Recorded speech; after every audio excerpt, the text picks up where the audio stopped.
Assalamualaikum warahmatullahi wabarakatuh. Kami dari kelompok 4 ingin mempresentasikan materi pengantar kewirausahaan mengenai etika bisnis dalam wirausaha. Sebelumnya, perkenalkan, nama saya Melati Agustina sebagai moderator, dan anggota kami yaitu Bagas Hendriansyah, Fadilah, Khairul Fajar, Laila Umi, M. Gufron Hawari, Muhammad Rafael Ramadan, dan Muhammad Syafiq Ammar Ayasi. Baik, materi pertama yaitu pengertian etika bisnis yang akan disampaikan oleh Bagas Hendriansyah. Saya akan menjelaskan materi tentang etika bisnis. 1. Menurut Zimmerer, etika bisnis adalah suatu kode etika perilaku pengusaha berdasarkan nilai-nilai dan norma yang dijadikan tuntunan dalam membuat keputusan dan dalam memecahkan persoalan yang dihadapi. 2. Menurut Ronald J. Elber dan Ricky M. Garvin, etika bisnis adalah suatu istilah yang sering digunakan untuk menunjukkan perilaku etika dari seorang manajer atau karyawan suatu organisasi. Terima kasih kepada Bagas sudah menjelaskan apa itu pengertian etika bisnis.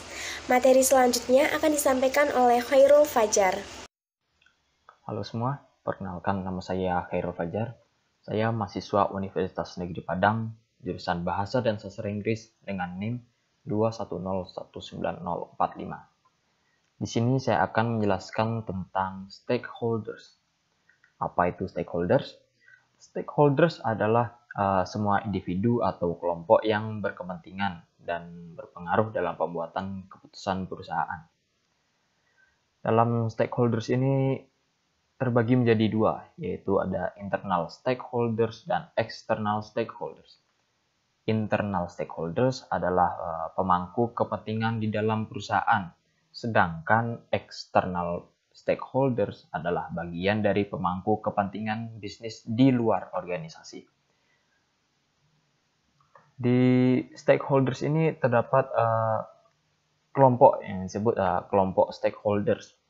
Kelompok stakeholders ini dapat mempengaruhi keputusan bisnis, yaitu ada para pengusaha dan mitra usaha, ada petani dan perusahaan pemasok bahan baku, lalu organisasi pekerja yang mewakili pekerja, kemudian pemerintah yang mengatur kelancaran aktivitas usaha, bank penyandang dana perusahaan, investor penanam modal, masyarakat umum yang dilayani, dan pelanggan yang memberi produk. Sekian, terima kasih. Terima kasih kepada Khairul Fajar sudah menjelaskan mengenai stakeholders. Materi selanjutnya akan disampaikan oleh Muhammad Syafiq. Selanjutnya yaitu tingkatan norma etika. Menurut Zimmerer, ada 3 tingkatan norma etika, yaitu yang pertama, hukum berlaku bagi masyarakat secara umum yang mengatur perbuatan yang boleh dilakukan dan tidak boleh dilakukan. Yang kedua, kebijakan dan prosedur organisasi, memberikan arahan khusus bagi setiap orang dalam organisasi dalam mengambil keputusan sehari-hari. Yang ketiga, moral sikap mental individual. Moral sikap mental individual sangat penting untuk menghadapi suatu keputusan yang tidak diatur oleh aturan formal. Terima kasih kepada Muhammad Syafiq sudah menjelaskan mengenai tingkatan norma etika. Materi selanjutnya akan disampaikan oleh Laila Umi. Saya akan menjelaskan materi selanjutnya yaitu kerangka kerja etika. Yang menurut Zimmerer yang diungkapkan pada tahun 1996, kerangka kerja etika dapat dikembangkan melalui 3 tahap. Tahap pertama adalah mengakui dimensi-dimensi etika yang ada sebagai suatu alternatif atau suatu keputusan. Artinya, sebelum wirausaha menginformasikan suatu keputusan etika yang dibuat, lebih dahulu ia harus mengakui etika yang ada. Tahap kedua, mengidentifikasikan stakeholder kunci yang terlibat dalam pengambilan keputusan. Setiap keputusan bisnis akan mempengaruhi dan dipengaruhi oleh berbagai stakeholders. Karena konflik dalam stakeholders dapat mempengaruhi perbuatan keputusan. Maka, sebelum keputusan itu dibuat, terlebih dahulu harus dihindari konflik antar stakeholders. Tahap ketiga adalah membuat pilihan alternatif dan membedakan antara tanggapan etika dan bukan etika. Ketika membuat pilihan alternatif, tanggapan etika dan bukan etika, serta mengevaluasi mana dampak negatif dan dampak positif, manajer akan menemukan berbagai hal berikut. Yang pertama adalah prinsip-prinsip dan etika pelaku, yang kedua hak-hak moral, yang ketiga adalah keadilan, yang keempat konsekuensi dan hasil, yang kelima pembenaran publik, Yang keenam, intuisi dan pengertian atau wawasan. Tahap keempat adalah memilih tanggapan etika yang terbaik dan mengimplementasikannya. Pilihan tersebut harus konsisten dengan tujuan, budaya, dan sistem nilai perusahaan serta dengan keputusan individu-individu. Terima kasih kepada Laila Umi sudah menjelaskan mengenai kerangka etika kerja. Materi selanjutnya akan disampaikan oleh M. Gufron Hawari. Ini adalah tipe-tipe manajer. Manajer adalah pihak yang bertanggung jawab terhadap moral dan etika. Jika dilihat dari sudut etika berbisnis, ada 3 tipe manajer. 1. Immoral management. Manajemen tidak bermoral didorong oleh kepentingan dirinya sendiri atau perusahaan. Kekuatan yang menggerakkan manajemen immoral adalah kerakusan atau ketamakan, yaitu berupa prestasi atau keberhasilan personal diri mereka sendiri. Yang kedua, amoral management. Tujuan dari manajemen amoral adalah laba. Akan tetapi, amoral management berbeda dengan immoral management.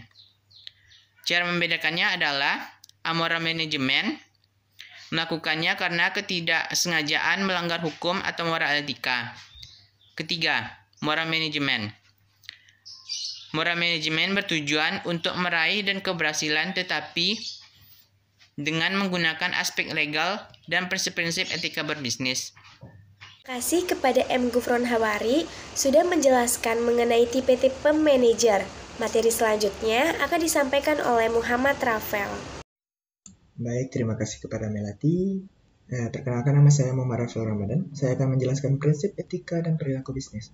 Yang pertama, prinsip kejujuran, yaitu penuh kepercayaan, bersifat jujur, sungguh-sungguh, terus terang, tidak curang, tidak mencuri, tidak menggelapkan, dan tidak berbohong. Prinsip kedua, integritas, yaitu memegang prinsip melakukan kegiatan yang terhormat, tulus hati, berani, dan penuh keyakinan, tidak bermuka dua dan tidak berbuat jahat, dan dapat dipercaya.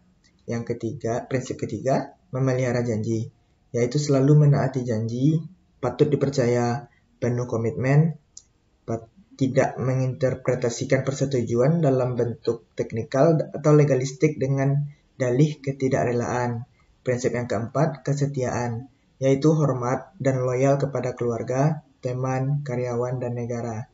Tidak menggunakan atau memperlihatkan informasi rahasia, begitu juga dengan suatu konteks profesional, menjaga atau melindungi kemampuan untuk membuat keputusan profesional yang bebas dan teliti, dan menghindari hal yang tidak pantas serta konflik kepentingan. Prinsip yang kelima, keadilan, yaitu berlaku adil dan berbudi luhur, bersedia mengakui kesalahan, memperlihatkan komitmen keadilan, persamaan perlakuan, individual dan toleran terhadap perbedaan, serta tidak bertindak melampaui batas, atau mengambil keuntungan yang tidak pantas dari kesalahan atau kemalangan orang lain. Yang keenam, prinsip yang keenam, suka membantu orang lain, yaitu saling membantu, berbaik hati, belas kasihan, tolong menolong, kebersamaan, dan menghindari segala sesuatu yang membahayakan orang lain. Prinsip yang ketujuh, menghormati orang lain, yaitu menghormati martabat orang lain, kebebasan dan hak menentukan nasib sendiri bagi semua orang, bersopan santun, tidak merendahkan dan mempermalukan martabat orang lain. Prinsip yang kedelapan, bertanggung jawab, yaitu selalu menaati hukum atau aturan, penuh kesadaran sosial, dan menghormati proses demokrasi dalam mengambil keputusan. Prinsip yang kesembilan, mengejar keunggulan, yaitu mengejar keunggulan dalam segala hal, baik dalam pertemuan personal maupun pertanggungjawaban profesional. Tekun dan dapat dipercaya atau diandalkan. Rajin, penuh komitmen, melakukan semua tugas dengan kemampuan terbaik dan mengembangkan serta mempertahankan tingkat kompetensi yang tinggi. Prinsip yang ke-10 yang terakhir, dapat dipertanggungjawabkan, yaitu memiliki dan menerima tanggung jawab atas keputusan dan konsekuensinya, serta selalu memberi contoh yang baik. Itulah beberapa etika dan perilaku dalam berbisnis yang harus kita pahami. Jangan sampai kita melupakan hak dan kepentingan orang lain. Sekian, terima kasih. Saya kembalikan kepada Melati. Maaf jika ada tutur kata ataupun kesalahan dalam penyampaian. Terima kasih.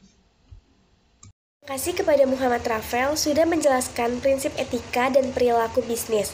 Materi selanjutnya akan disampaikan oleh Fadilah. Cara mempertahankan standar etika. Pertama yaitu ciptakan kepercayaan perusahaan. Kedua, kembangkan kode etik. Ketiga, jalankan kode etik secara adil. Keempat, lindungi hak perorangan. Kelima, adakan pelatihan etika. Keenam, lakukan audit etika secara periodik. Ketujuh, pertahankan standar yang tinggi tentang tingkah laku. Kedelapan, hindari contoh etika yang tercela. Kesembilan, ciptakan budaya yang menekankan komunikasi dua arah. Kesepuluh, yaitu libatkan karyawan dalam mempertahankan standar etika. Kasih kepada Fadilah sudah menjelaskan mengenai bagaimana cara mempertahankan standar etika. Materi selanjutnya akan disampaikan oleh saya sendiri, yaitu Melati Agustina, mengenai tanggung jawab perusahaan. Menurut Zimmerer, ada beberapa macam pertanggungjawaban perusahaan.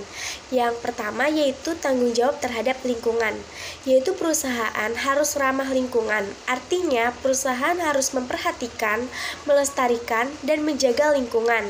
Misalnya, tidak membuang limbah yang mencemari lingkungan, berusaha mendaur ulang limbah yang merusak lingkungan, dan menjalin komunikasi dengan kelompok masyarakat yang ada di lingkungan sekitarnya. Yang kedua, tanggung jawab terhadap karyawan, yaitu perusahaan bertanggung jawab atas semua aktivitas sumber daya manusia.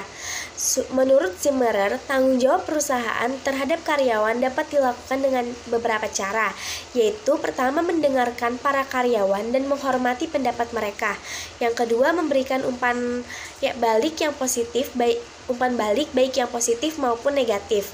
Yang ketiga, menceritakan selalu kepada mereka tentang kepercayaan dan membiarkan mereka mengetahui sebenar-benarnya apa yang mereka harapkan, memberi imbalan kepada karyawan yang bekerja dengan baik, serta memberi kepercayaan kepada karyawan. Yang ketiga, tanggung jawab terhadap pelanggan. Tanggung jawab sosial perusahaan terhadap pelanggan menurut Ronald J. Ebert ada dua kategori, yaitu yang pertama, menyediakan barang dan jasa yang berkualitas, yang kedua, memberikan harga produk dan jasa yang adil dan wajar.